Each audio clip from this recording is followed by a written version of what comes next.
Derby Street Shops, known throughout the South Shore for Whole Foods, Kohl's, Talbot's, and dozens of little boutiques and restaurants, and for its beautiful flowers and landscaping. Today, Seoane Landscape brings the flowers of summer to Derby Street. It's a big job. In a quiet corner behind Crate and Barrel, it takes 2 solid days for a crew of 10 to bring about the transformation. More than 80 individual planters hold thousands of flowers.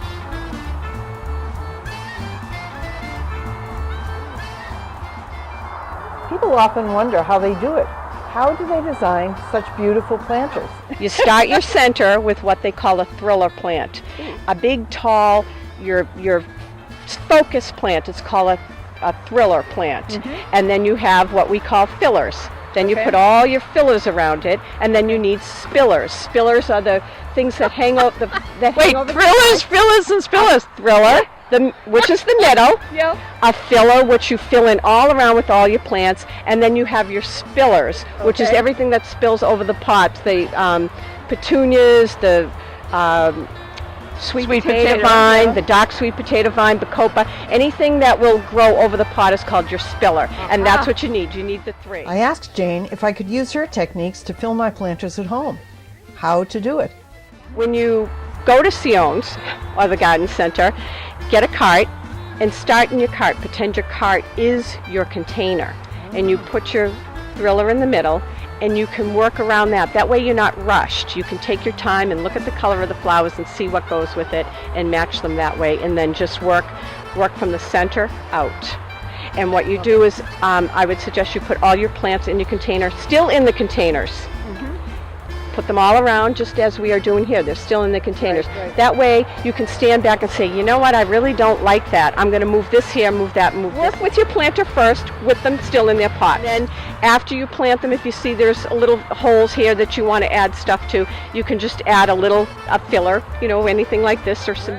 Okay, but once the plants are in, how do they keep them looking so beautiful? Well, first of all, people don't understand they absolutely have to be watered every single day, regardless. You water your plants every day. These are watered. These big pots actually right now are watered every other day because it's not.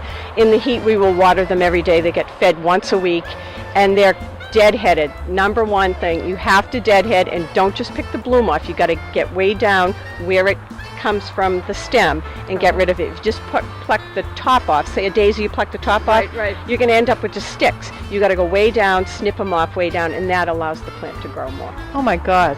Would you come home with me, please? Walk around my yard. I have to tell you, that's what people ask us the most, if we will come home with them. And now, you mentioned that this needs room to grow. As I'm looking at these pots, they look crowded. You're getting a lot of plants in here. Well, the reason why it looks crowded is because all of the plants right now are still in the pots. And when you take them out of the pots, there's more room. And believe it or not, after we take them out of the pots and plant them, we'll go back and we find lots of little holes that we tuck little things in to take up space until the bigger plants can grow and grow in. Now, each of these containers is beautiful in its own way, but after looking at almost 100 of these containers, I think this one's my favorite. This is the thriller.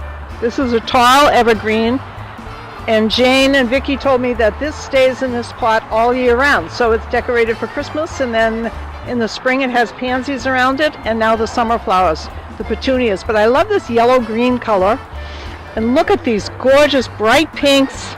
We've got some coleus in here, mostly green but with red. And these are the spillers, and they're going to spill down over the side of the pot. And this is going to be outside Talbot's. So if you come to Derby Street, take a look for my favorite plant. The actual planting took a full day. The next day, it was time to place the containers around the plaza. These pots are heavy. Filled with soil and flowers, they have to be moved and placed by truck and forklift. Even strong men have to struggle for final placement. It took hours to place all the containers, and when the job was done, I could see how the designs worked together. As I walked around the plaza, I noticed that some plants like full sun, Others were chosen because they could tolerate part shade. All the colors worked together, and all were beautiful. Oh, we love the flowers at Derby Street. Our customers love coming here just to see the landscaping and the flowers, and it makes the whole centre beautiful. We constantly get comments and positive feedback from the customers. Seoane are a great company to work with. They're very easy to work with. They come in, they take care of all of the flowers and the watering and the maintenance, and they come and go, and it's very easy for us to work with them. Customers always tell us how beautiful the centre is. Depending on the time of year, we do different types of landscaping, so they look forward to the fall when we do the pumpkins and the traditional fall displays. In summer the whole centre is in bloom, it's colourful and vibrant, and it's a great experience. It's a great shopping experience. So as the director of marketing here, it's important that for our customer experience. They're beautiful. Yeah, it's nice to see after the long winter. We've had a long winter this year, so it's good to have a cheerful feel to the centre again. So come on over to Derby Street. There's great shopping, plenty of places to eat, and you can see the most beautiful flowers ever.